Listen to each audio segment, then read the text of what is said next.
The Marine Corps turned him down, the Navy wouldn't take him, and the Army, they said no 3 separate times. Their excuse? He stood just 5'5" and weighed 110 pounds. They said he was too small, too frail, and looked more like a child than a soldier. But the military was wrong, because this child would go on to single-handedly eliminate 241 enemy troops. He would climb on top of a flaming tank destroyer, a ticking time bomb ready to explode at any second, and hold the line. By the time he was just 19 years old, he had pinned on every single medal for valor the United States of America could bestow. Some call it heroism, others call it destiny. But the truth might be something far darker. His name was Audie Murphy. He became the most decorated combat soldier in U.S. history, and these are the records that prove it. Number 1, rejected by everyone. The story begins immediately after Pearl Harbor. A 16-year-old boy from Texas named Audie Murphy was desperate to answer the call of duty. But Audie wasn't built like a soldier. He was a 5'5", 110-pound orphan who had spent his childhood picking cotton and hunting rabbits just to keep his siblings alive. When he walked into a Marine Corps recruiting station, they didn't see a survivor. They saw a child. They rejected him on the spot. He tried the paratroopers, rejected. He tried the Navy. They told him he was simply too light to serve. Finally, he pleaded with the Army infantry. Their response was the ultimate insult. The recruiter told him to go home, drink some milk, and grow up. But they underestimated him. If the truth wouldn't get him in, a lie would. Audie went to his older sister, Corinne, for help. She didn't just support him, she lied for him. She provided a sworn statement claiming he was born in 1924 instead of 1925. With that single lie, he became legally 18 in the eyes of the Army. On the 30th of June, 1942, he was officially sworn in. But the doubt didn't end there. During basic training, his commanding officer took one look at the frail boy passing out during drills and made a decision. He tried to transfer Murphy out of the infantry and into Baker's and Cook's school. They wanted him in the kitchen, safely away from the war. But Murphy refused. He demanded to fight. Reluctantly, they sent him to the front lines, completely unaware that the cook they tried to get rid of was about to become the deadliest soldier in American history. Number 2, climbed on top of a burning tank destroyer. The date was the 26th of January, 1945. The location, Holtzware, France. At 2 p.m., Murphy's unit, Company B of the 15th Infantry, was staring death in the face. Facing them were 6 German tanks and a massive wave of 250 enemy infantrymen. Murphy's side had been decimated. Out of the 120 men who started the campaign, only 18 were left standing. Every other officer was dead. Murphy realized they were about to be slaughtered. He ordered his few remaining men to retreat into the woods for cover, but he didn't go with them. He stayed behind at the command post, clutching a field telephone, calling in artillery strikes on the approaching Germans. Then, chaos struck. A German 88mm shell scored a direct hit on an American tank destroyer just yards away. The vehicle erupted into flames. The crew bailed out and ran for their lives. Murphy didn't run. He stayed on the phone, directing fire even as the enemy closed the gap. But artillery wasn't enough. So, with the Germans just feet away, Murphy did something that defies sanity. He climbed onto the burning tank destroyer. With the fuel tanks boiling beneath him, threatening to explode at any second, he seized the .50 caliber machine gun mounted on the turret. For the next solid hour, he stood alone on top of that inferno, waging a one-man war against 250 soldiers. He took a bullet to the leg. He ignored it and kept shooting. The Germans pushed to within 10 yards of the tank. He cut them down. Friendly artillery shells were exploding all around him. He kept calling in coordinates while firing the gun. He didn't stop until his ammunition clicked empty. Only then did he climb down from the burning wreck. He refused medical attention and immediately led his men in a furious counterattack that forced the Germans to retreat. In that single hour, Murphy personally killed or wounded 50 enemy soldiers. He was just 19 years old when he was awarded the Medal of Honor. The citation noted that the vehicle was in danger of blowing up at any moment. But it failed to mention the most incredible part, that he stood on top of that ticking bomb for 60 minutes. Number 3, the most decorated soldier in history. By the time the guns fell silent in Europe, Murphy's uniform was heavy with metal. The final tally was staggering. 33 separate military decorations. He didn't just earn the Medal of Honor. He earned the Distinguished Service Cross, 2 Silver Stars, the Legion of Merit. Basically, if the United States had a Medal for Valor, Murphy owned it. But his heroism was too big for just one country. France awarded him their highest honor, the Legion of Honor, and the Croix de Guerre 3 separate times. Belgium added their own Croix de Guerre to the collection. He was the undisputed hero of the war, but the world didn't truly know his face until the 16th of July, 1945. On that day, Murphy appeared on the cover of Life magazine. The photo showed a fresh-faced boy who looked more like a high school student than a killer of men. That single photograph changed his destiny forever. In Hollywood, the legendary actor James Cagney saw the magazine. He stared at the photo of this baby-faced killer and made a decision on the spot. He contacted Murphy and said, "Come to California. You're going to be a star." The soldier was about to become an actor. Number 4, he played himself in his own biopic. James Cagney brought him to Hollywood, but the American dream didn't happen overnight. For a while, the war hero was broke, sleeping on a cot in a gymnasium, struggling to find his place in a world that wasn't exploding around him. But then, he picked up a pen. He wrote his memoir, titled To Hell and Back. It became an instant bestseller. Universal Studios bought the film rights immediately, but they had a problem. Who could possibly play a soldier this lethal, who looked this innocent? They realized there was only one option. They asked Audie to play himself. Think about that for a second. To make this movie, Murphy had to put the uniform back on. He had to walk onto a set and reenact the most traumatic moments of his life. He had to watch his friends die all over again for the camera. It was a psychological nightmare, but the result was cinema history. When To Hell and Back was released in 1955, it didn't just do well, it exploded. It became the highest-grossing film in the history of Universal Studios. It held that record for 20 years. It took a mechanical shark named Jaws in 1975 to finally beat the record set by the boy from Texas. Number 5, he survived a war, but he never found peace. Audie Murphy left a battlefield, but the battlefield never left him.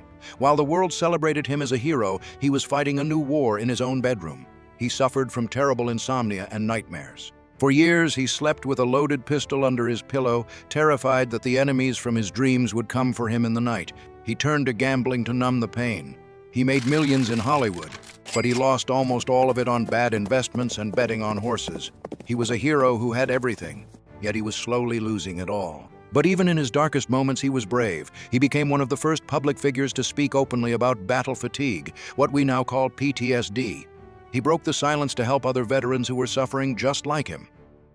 Tragically, the soldier who dodged thousands of German bullets couldn't escape forever. On May 28, 1971, Murphy was a passenger on a private plane flying through thick fog over Virginia. The plane crashed into the side of a mountain. Everyone on board was killed instantly.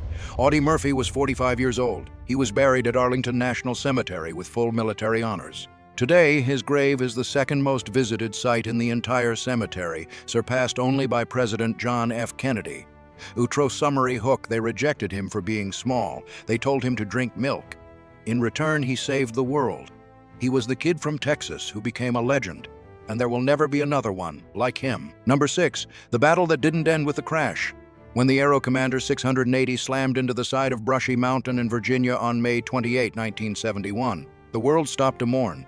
The headlines screamed the tragedy. The most decorated soldier in American history was dead. But while the generals prepared for a state funeral, a silent nightmare was unfolding inside the Murphy home, one the public knew nothing about.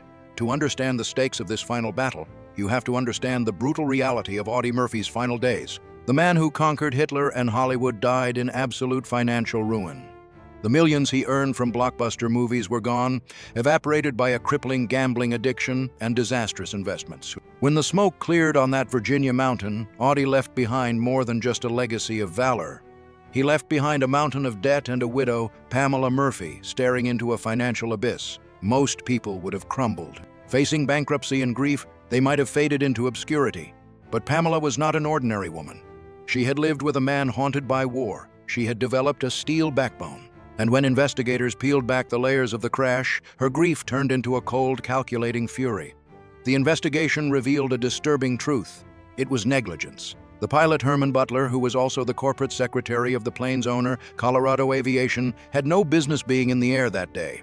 Reports revealed Butler did not hold an instrument rating. E4. This was critical because the mountain was shrouded in thick fog and rain. Flying into those conditions without the technical qualification to navigate blindly was a death sentence. Butler flew visually into a cloud bank from which he would never emerge. Pamela Murphy understood exactly what this meant. The aviation company had allowed an unqualified pilot to fly a defective plane in lethal weather. So, with her back against the wall, Pamela did the unthinkable. Penniless, living in a small apartment, and working as a clerk to buy groceries, she filed a massive $10 million lawsuit against the corporation. It was David versus Goliath. On one side, a grieving widow, counting pennies to pay rent. On the other, a wealthy corporation with lawyers ready to bury her. The legal war was a siege that lasted 4 agonizing years. Pamela had to relive the horror of her husband's death daily in court. But while the trial dragged on, she didn't wait for a handout. She took a job at a Veterans Administration, the hospital in Los Angeles. There, the widow of the great Audie Murphy asked for no special treatment. She scrubbed floors, organized files, and served the men who had fought alongside her husband. Finally, in December 1975, the verdict came in. The jury had seen the evidence of the pilot's incompetence and decided justice had a price. They awarded Pamela and her sons $2.5 million in damages. It was the final victory associated with the name Audie Murphy, but this time, it wasn't Audie holding the line. It was Pamela. She cleared his name, secured her children's future, and proved the crash was a preventable tragedy. But the most telling detail is this: even after winning the millions, Pamela did not quit her job. She continued working at that VA hospital for another 30 years, serving veterans until she was 87. Audie may have won the war, but Pamela won the battle for his legacy. Number 7, the lie that followed him to the grave. To truly understand the ending of Audie Murphy's story, you have to travel to Arlington National Cemetery in Virginia. This is the most hallowed ground in the United States. A landscape of endless green fields dotted with nearly 400,000 white marble headstones. It is a place of silence, discipline, and truth. But if you walk down to section 46, located just across from the Memorial Amphitheater, you will find a grave that breaks the rules of silence. Audie Murphy's final resting place is a phenomenon. While most graves in Arlington receive a visit once a year from family members, Murphy's grave is visited by thousands of strangers every single month. In fact, for decades, it has held the title of the second most visited grave in the entire cemetery, surpassed only by the eternal flame of President John F. Kennedy. The crowds are so constant and the foot traffic so heavy that the grass around his headstone refused to grow. The cemetery groundskeepers tried everything, but the constant pilgrimage of veterans, historians, and admirers trampled the earth bare. Eventually, the cemetery had to install a special flagstone walkway specifically to handle the sheer volume of people coming to pay their respects to the boy from Texas, but there is a secret hidden on that headstone, a detail that 99% of visitors miss, but which tells you everything you need to know about Audie Murphy's character. If you lean in close and read the inscription, you will see his name, Audie Murphy. You will see his rank. Major, you will see his unit. Infantry, and you will see his dates. The 20th of June, 1924, Fortwin, May 28, 1971. Do you see the error? Go back to the beginning of our story. Remember number 1? Remember the 16-year-old boy who was rejected by the Marines and the Navy for being too small. Remember how he went to his sister, Corinne, and convinced her to falsify his birth certificate so he could join the Army. They changed his birth year from 1925 to 1924 to make him legally 18. That lie was never fixed. Throughout his entire military career, through 33 medals, through the Medal of Honor ceremony, through his Hollywood fame, and all the way to his death, Audie Murphy officially remained 1 year older than he actually was. When he was buried with full military honors, the Army used his official records. And so, the lie that allowed a 110-pound child to enter the war and save the world is now carved into granite for eternity. It is a poetic irony. The stone says he was 46 when he died, but biologically he was only 45. That extra year on the tombstone represents the childhood he sacrificed. He had to grow up too fast, he had to lie to fight, and he had to become a man before he was even allowed to vote. Today visitors leave more than just flowers. If you look at the top of his headstone, you will often see a stack of coins, pennies, nickels, quarters. In military tradition, these coins have meaning. A penny means you visited. A nickel means you trained with him. A dime means you served with him. And a quarter. A quarter means you were there when he was killed. Most of the coins left today are pennies, left by a generation that never knew him, but refuses to forget him. They come to see the grave of a giant, only to find a standard, humble government issue stone, no bigger than any private's, bearing a date that isn't true, marking the resting place of a man who was too real for this world. So, here is the question for you. Do you think we will ever see a soldier like Audie Murphy again, or are his records unbreakable forever? Let me know your answer in the comments below. I read every single one. If you enjoyed this deep dive into the life of the most decorated soldier in history, please do me a huge favor. Smash that like button and subscribe to the channel. We have more incredible stories of history's greatest warriors coming soon, and you don't want to miss them. Thanks for watching, and see you in the next video.